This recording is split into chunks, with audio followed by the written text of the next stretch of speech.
right, so today I have the absolute pleasure of introducing the Reverend Sharon Flynn. Reverend Flynn is a minister with the Metaphysical Chapel of Life and has been a chapel member since 1994. In 1999, she became a novitiate minister through the Metaphysical Chapel of Life, and in 2002, she was fully ordained under the auspices of our charter church, the Church of Enlightenment. She has owned and operated hypnosis and healing centers since 2002 locally and in other areas, using her gifts and abilities as a spiritual director and consultant, an advanced energy healer, a certified hypnotherapist, and a teacher of classes and workshops. Sharon's prior career in the medical field as a radiology technologist of 25 years helped shape her natural healing abilities and understanding of the human form. Here at the chapel, she is minister who oversees spiritual healing, as well as teaching spiritual healing classes, and also facilitating seasonal celebrations at the chapel. She has experienced several NDEs or near-death experiences, as well as numerous expanded spiritual experiences that guided her on this path of alternative healing modalities and facilitating change and soul growth for others. She is blessed with 3 grown married children, 2 sons and a daughter, with 3 grandsons and 1 granddaughter. Please join me in welcoming Reverend Sharon Flynn to the podium today.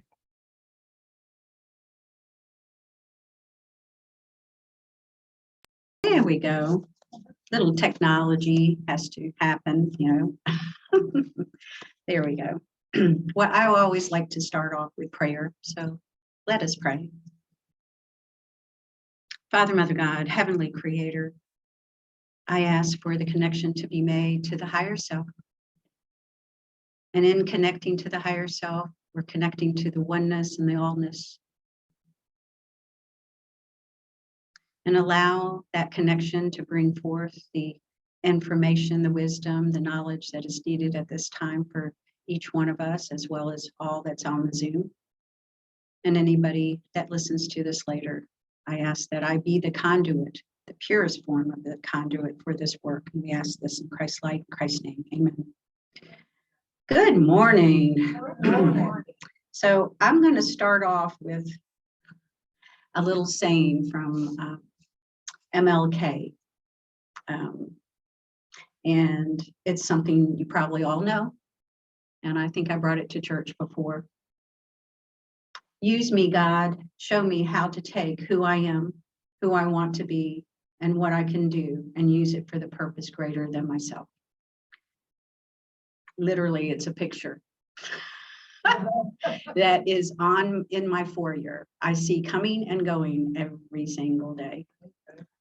My daughter helped me make that. It's made out of those little sticky pieces of plastic that you put. It's slightly slanted. It is slightly slanted. And I said, oh, should I cut the glass to fit it right in the frame? And I go, nah, we're all slightly slanted, aren't we? Yes, we are. There you go. Yes. So we've got a lot of joy guides here today. I can feel them. It's been an interesting couple of weeks, and I'd like to bring forth some of my thoughts that I keep going back to. It's a thought that always keeps me steady and always keeps me level in my life. It's an anchor for me. And it's a thought process that all of us can do. And it's so fun to do. So the thought process is creating gratitude in your life and thankfulness. Very, very important. Because with gratitude, there's respect for oneself and there's respect for others. And if there's one aspect of what is lacking in our society today is thankfulness and gratitude. One of the things that I notice going out and having dinner somewhere is everybody's on their phone. They're all on their phone and there's no talking, there's no conversation, there's nothing. So I would love to see that shift. So gratitude creates positive thoughts. It creates positive desires and decreases the need to be either passive aggressive or even lowering or lessening somebody else's value. When you feel that, to me, this is a knowledge, gratitude and thankfulness is so valuable in these times that we're in, and keeping a focus of gratitude and thankfulness and looking at the best in each one of us and yourself too. I mean, and every situation, every time you go into the gratitude and thankfulness, it will lift any circumstances that you come up against. So how to create the positive flow with each and every day, really apply it to your daily routine. That is a good question. I always like questions. Questions are always, to me, the most important thing that we can have in self-dialogue. So one of the things that you can do is create your connection through meditation and pre-creating your day. And I just say that really like, oh, it's nothing, it's nothing. But when you wake up in the morning and you just know that you want to create the most wonderful day you can, then that day is going to shift. It's going to shift to that energy, that thought process, that energy.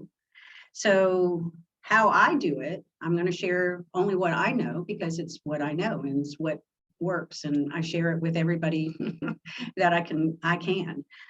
One of the ways to do it is to wake up in the morning, and before even getting out of bed, imagine yourself stepping out in this most beautiful day. It doesn't need to be your backyard. It can be somewhere you really want to go. Okay. And create that beautiful place. And once you create it once or twice or 3 times or 4 times, it's just like you can just go because when you wake up in the morning, you're actually at a meditative state. You're in the perfect place to create whatever it is you want. So you're stepping outside and you imagine the light from the sun coming in. And just allow that light, just like Stanley did, that light came in and just soothed and comforted every part of our bodies, every part of our cells, every part of our energy. And when it does that, it just brings in this new vibration. And if you ask for gratitude, you will get gratitude in every cell in your body.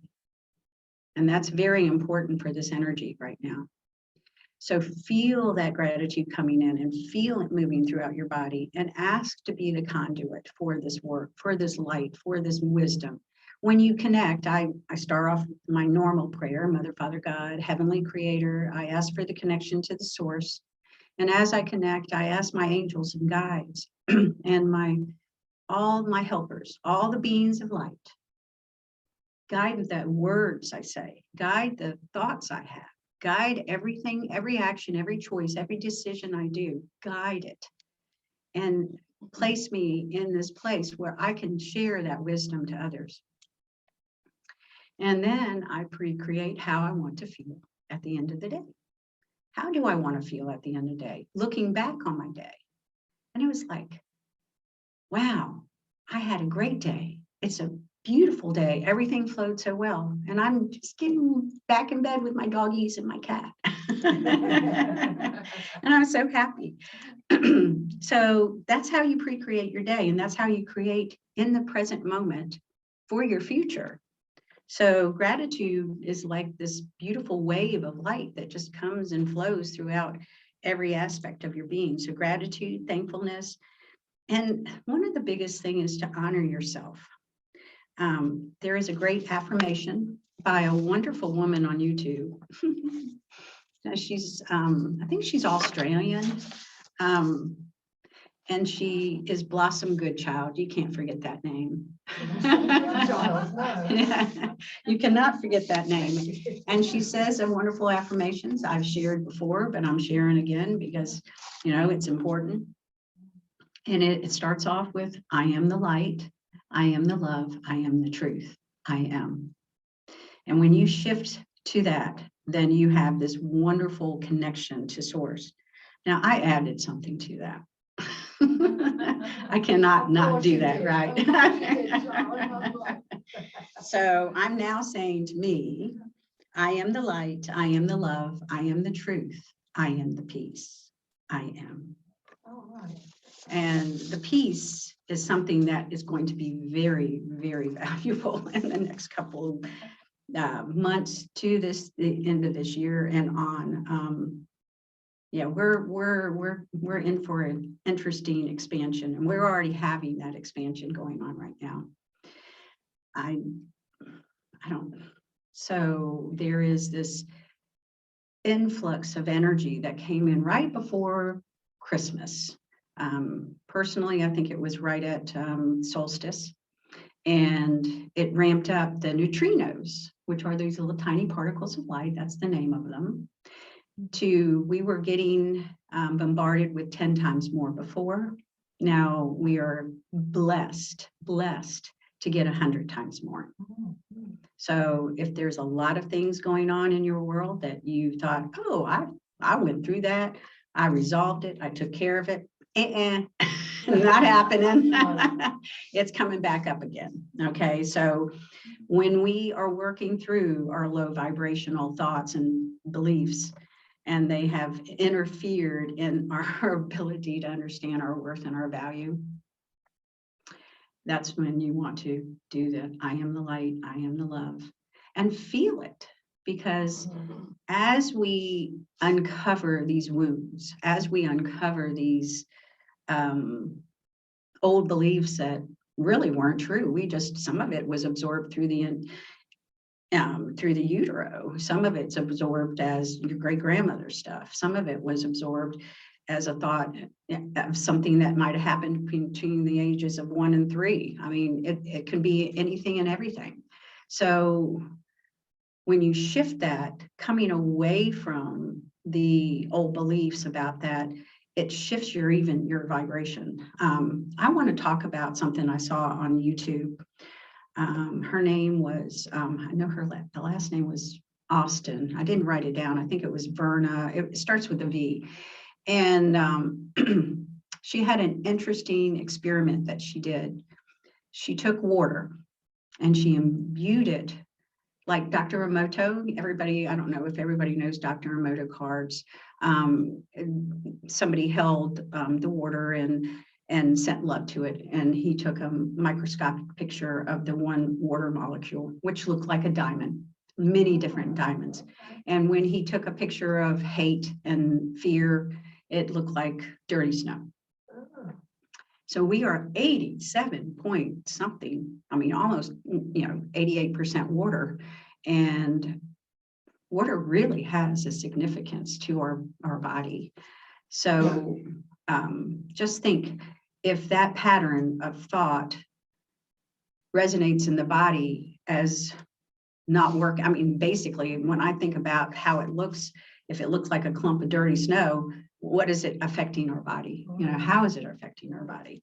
So this woman took a petri dish and she put a picture. I mean, she was just kind of playing around, and she took a picture with her iPhone of the petri dish after she had put it in the freezer for maybe 10 minutes, and it had an image on it. And she looked at it and she realized the image of that petri dish was the piece of object that was sitting next to it. So, and then she goes, oh, wow, maybe I can experiment more. So she put a picture of somebody underneath the petri dish and did the same thing, and it showed up as the image. And she went on and on. She even took a picture of, she took some water out of the ocean and she had an image of a fish on it. And then she went to a dog bowl at some coffee shop. And it was a dog image on there.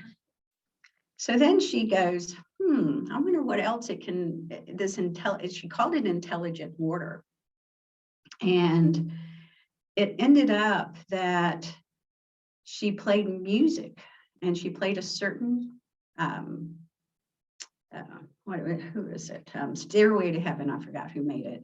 Oh yeah, that's a good song. Yeah, and she did 3 of them, and each one had stairs in it. Really? And she went on and on about showing how she even had a movie, and she put the petri dish by the movie on TV and it showed up whatever it was. Yeah, it was very, very interesting. I think it's called the water experiment. You can look it up. And anyways, one of the things that she came to understand is that there were intelligence. There's an intelligence or consciousness of that water. And we are the representation of that intelligence and that consciousness. So everyone look that up. It's fascinating, and it gives you more questions at the end. Yes. So, look at the old way. When we think about what we're carrying in our bodies as water, and I do remember one thing that reading Carolyn Miss, you could eat dog food and still be healthy if you had the right attitude. Not that I want it. Well, I probably eat my dog's dog food because it's good. God, it's good food. It's human food, not the dry kibble though. So anyways, let's all as a group look at what we put in our body, our thoughts. And I mean, we're putting it in our body anyway. So, and one of the things that I've noticed also in this theme, I'm shifting to something that's not quite as funny, is when you look over and over and over of what you don't have, what you're resistant to in your life, or what you think it should be.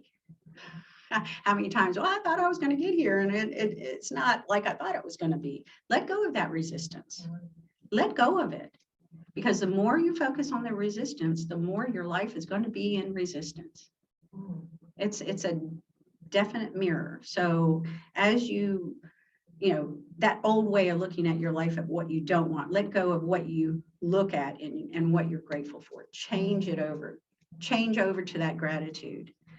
And also there's a great question when you're in a resistant pattern, or you think you're in that resistant pattern, ask yourself, what are you learning about yourself in this pattern? When things come up and situations come into your awareness, it's not about the situation, it's what you're learning about yourself. It's how you respond, how you take it. Do you take it personally? Do you take it as somebody attacked you? Do you take it, in each and every way? So really, when you look at what you've learned about this situation, about yourself, it could be your strengths, it could be your gifts, it could be 100 million things. But that is how we grow, by looking within ourselves and figuring out what that situation told us about ourselves. And most of the time, they're going to be all about the same pattern, the same message. We come in with a theme and we want to go out without that theme. Really, really. So so everyone knows in Greece, there's a temple of Delphi, and know oneself. I think that's the most important thing that we're learning. We're learning about ourselves, but some of it is ourselves, some of it is our connection to spirit, some of it is our strengths, some of it is our weaknesses, some of it is our gifts. And we all have strengths, and we all have weaknesses, and we all have gifts. So, and every one of those gifts are going to be important in this future that's coming up. We're on a cusp of change, huge, huge change. Cannot see it right now. It's not as evident in the public eye, but I'm sure that everyone that is intuitive is feeling the shift and the change coming. So it's located in the heart center, basically. Oh, and by the way, when you do the connection to gratitude, you're opening your heart. That means that you're sending and connecting to source, and it will guide you, by the way. I meant to put that in this, but I didn't. Oh, and there's another thing.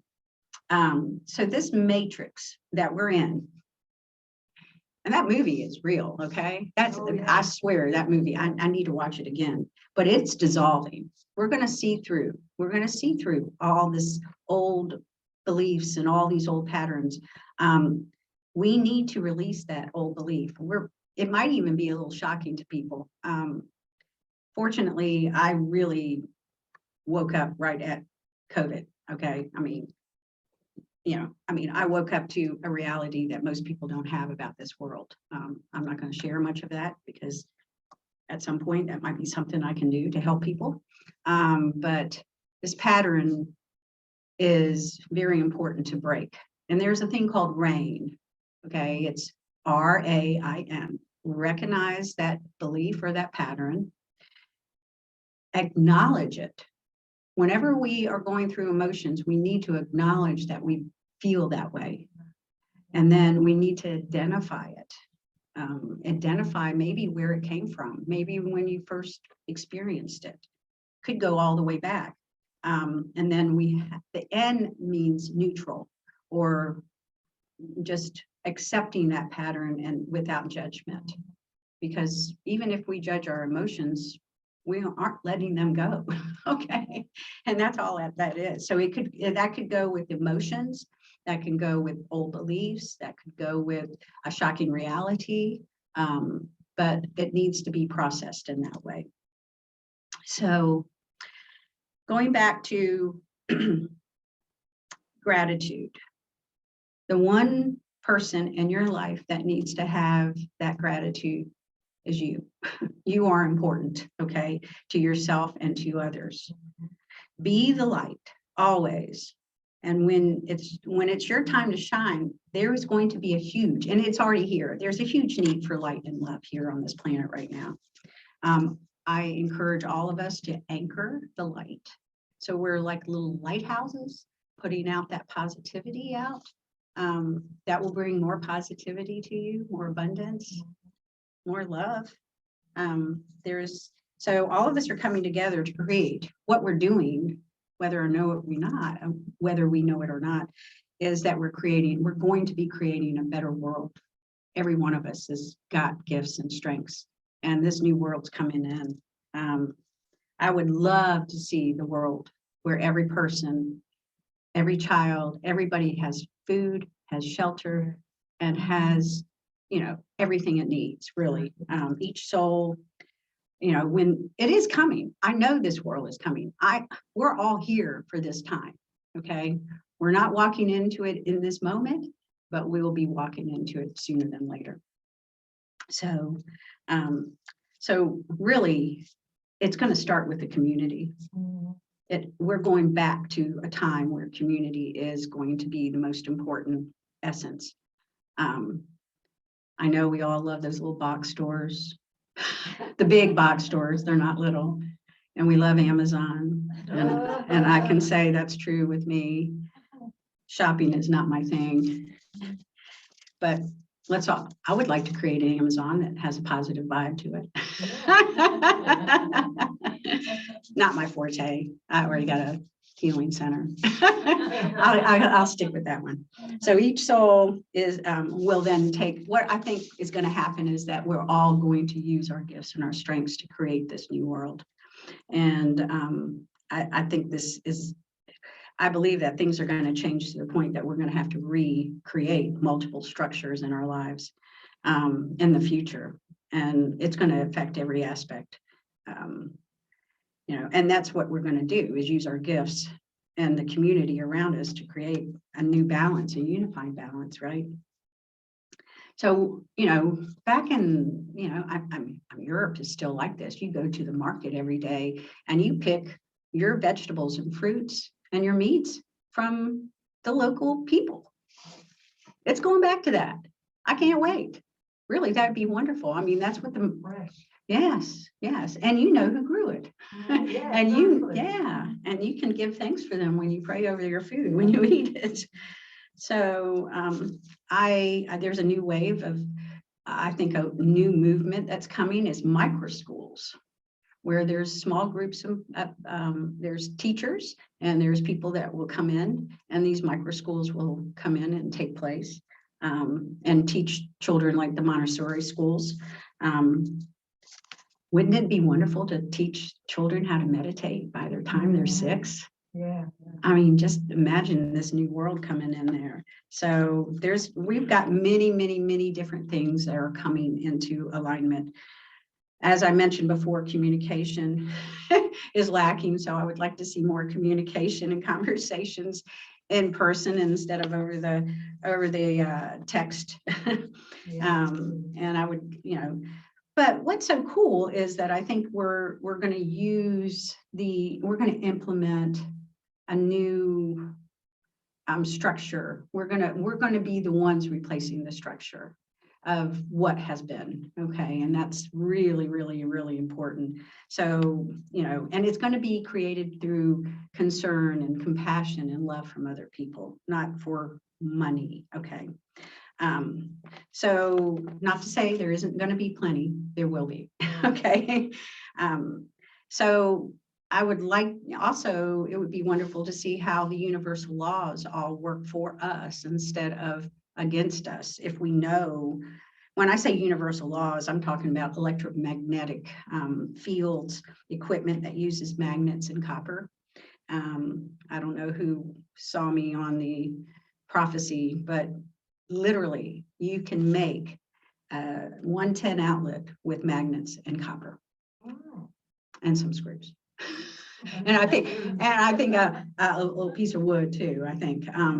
But you can find it on YouTube. I mean, it really does. It will light up your lights, literally. And if you really think about it, we can take water out of the air. We're already doing it, but nobody's using it.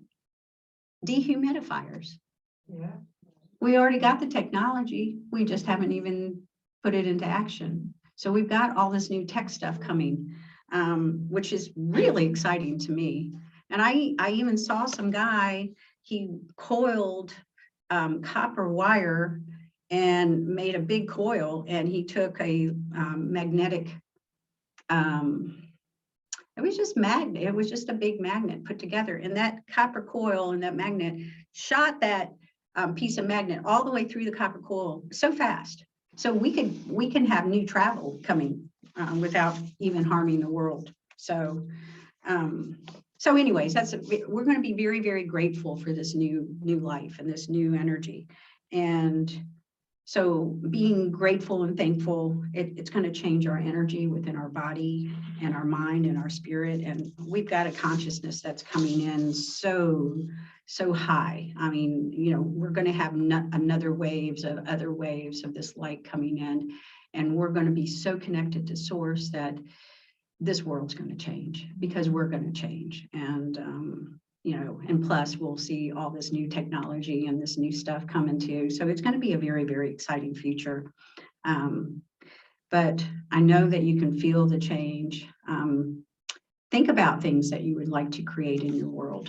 Think about the love that you would want to create and reach out to people that need it. I mean, our community has just got a hit. They're very devastating, I think, for all of Newport News with the 6-year-old coming into the public schools with a gun and shooting the teacher.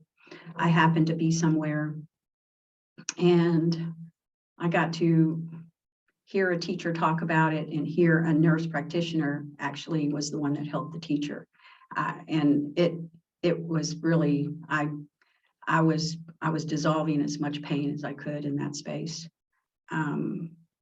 So more love is needed and more light is needed and more, and the thing is every one of us can do that. Every one of us, every one of you on Zoom. So go about, create that joy, go about in creating the gratitude. And above all, find your love within you and generate it to others. So I'm so blessed to be able to share this with y'all. And I send many, many blessings and love to all of you, and blessings to all that are on the Zoom. So thank you very much. Thank you. Thank you, Sharon. Thank you. Thank you so much, Reverend Sharon, for those beautiful words. So much to think about in there.